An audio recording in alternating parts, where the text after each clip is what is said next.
আচ্ছা ভাই, বলেন তো মানুষের জীবনে টাকা লাগে কতটুকু?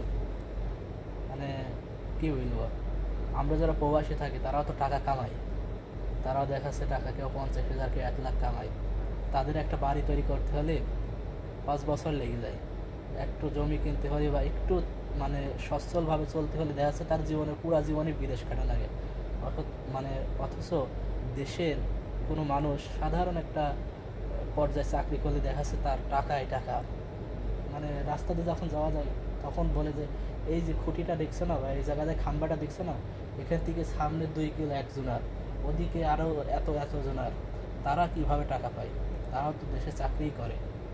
আর এই যে আমরা সবসময় বলছি যে সিন্ডিকেট মুক্ত বা ঘুষ মুক্ত একটা দেশ গড়ার চেষ্টা করব, এইটি আসলে হইল কিভাবে? কিভাবে এটির সৃষ্টি? ধরুন আমি আমার ছোট ভাই একটা জায়গায় চাকরির জন্য গেলাম, যাওয়ার পরে আমরা দুইজনাই সেখানে ইন্টারভিউ দিলাম। দেওয়ার পরে কি হচ্ছে, আমার ছোট ভাইকে আমি পেজ ফেলানোর জন্য আমি বলছি ঠিক আছে আমি 50,000 টাকা দিচ্ছি, ঠিক আছে আমার ছোট ভাইকে চাকরি দেওয়ার ওখানে আমাকে চাকরি দিলাম।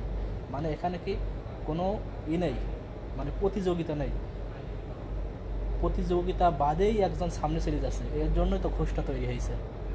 আল্লাহ আমাদের আমাদের দেশকে সবাইকে ভালো রাখুন।